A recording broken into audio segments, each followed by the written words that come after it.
Hello friends, welcome to all on नवा YouTube channel healthy real wealth है। तो दोस्तों, इससे पहले हमने एक वीडियो बनाया था जिसमें बताया था कि बलगम किन फूड्स की वजह से ज़्यादा बनते हैं। आज बात करेंगे इसी सीरीज़ की दूसरे वीडियो में कि कौन से ऐसे चीज़ें हैं, घरेलू चीज़ें, जिनको लेने से हम बलगम जो ज़्यादा बन रहा है उसको रोक सकते हैं। देखिए, हालांकि यदि हम बात करें शरीर की इम्यूनिटी सिस्टम की, तो उसमें थोड़ा बहुत बलगम का बनना ज़रूरी होता है, क्योंकि एक तरह से श्लेष्मा झिल्ली होती है जो कि हमारे शरीर के अंदर एक तो गले के सूखेपन को बचाती है और दूसरा जो संक्रमण आता है उसको थोड़ा रोकने में काम करती है। लेकिन जब ये ज़्यादा बनता है तो ये बहुत सारी दिक्कतें पैदा कर सकता है। मेडिकल में कफ हटाने के लिए कई सारे उपचार हैं, लेकिन आपने भी देखा होगा कि ज़्यादातर अंग्रेजी जितनी दवाइयाँ होती हैं ये कफ को सुखाती हैं, बलगम को सुखा देती है, पूरी तरह से निकालती नहीं, जिससे एक सूखी खांसी जैसी प्रॉब्लम भी क्रिएट हो जाती है और ये पूरी तरह से ठीक नहीं होती है। लेकिन यदि आप कुछ घरेलू उपचार करते हैं तो बलगम को आप जड़ से ख़त्म करने के लिए बहुत अच्छी तरीके से काम कर सकते हैं। देखिए, सर्दी, फ्लू, गले में खराश जैसे रोगों से भी ये उपाय आपको बचाएंगे। तो सबसे पहली चीज़ है मेथी दाना। मेथी के बीज अक्सर हम भारतीय रसोई में हमको मिलते हैं। देखिए, मेथी जो होती है उसकी जो तासीर होती है वो गर्म होती है और इसमें कुछ ऐसे यौगिक होते हैं जो कि बुखार तक को कम करने में मददगार होते हैं। अब यदि आपको बलगम ज़्यादा बन रही है तो मेथी के बीजों का पानी यदि आप पीते हैं तो ये श्लेष्मा को ढीला करता है और जो आपका बलगम ज़्यादा बन रहा है उसको थूकने में भी मदद मिलती है। तो आपको क्या करना है, एक बड़ा चम्मच मेथी दाना लेना है, उसमें 500 मिलीलीटर पानी में उबालना है।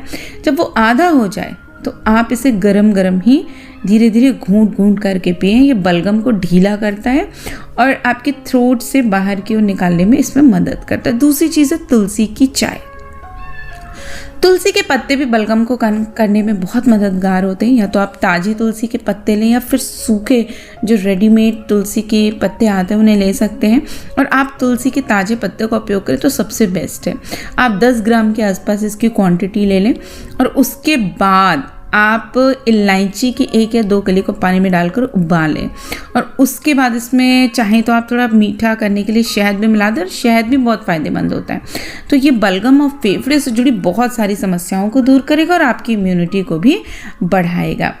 इसके अलावा यदि बात की जाए कि और क्या चीज़ें हैं जो बलगम को दूर कर सकती है, उसमें है अंगूर। देखिए, अंगूर में विटामिन सी बहुत होता है जो फेफड़ों के लिए बहुत अच्छी तरह से काम करता है। इसके अलावा नट्स में भी बहुत सारे पोषक तत्व होते हैं जो शरीर को मजबूत बनाने और बलगम को कम करने में मददगार होते हैं। खासकर आप इसमें ले सकते हैं बादाम, अखरोट और काली और सफ़ेद मिर्च। इनमें से कोई भी एक आप गोल वाली जो मिर्च आती हैं वो काली हो या सफ़ेद हो आप लें और इन्हें धीरे धीरे चबा चबा कर खाएँ।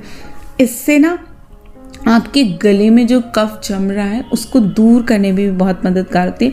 खासकर खांसी में ये बहुत ज़्यादा फ़ायदेमंद होती है। इसके अलावा आप यदि सौंफ का पानी भी पीते हैं तो ये भी गले की खराश में बहुत ज़्यादा हेल्प करती है। इसके अलावा आप हर्बल टी का प्रयोग कर सकते हैं दिन में 2 से 3 बार। ये भी बलगम को ढीला करने में बहुत फ़ायदेमंद है।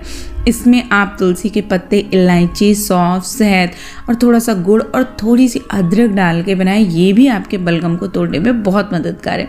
इसके अलावा आप अदरक का रस और शहद को समान मात्रा में मिलाकर यदि आप दिन में 3 से 4 बार इसका सेवन करते हैं तो भी ये बलगम को कम करने और आपके फेफड़ों को खोलने में बहुत मददगार होती है।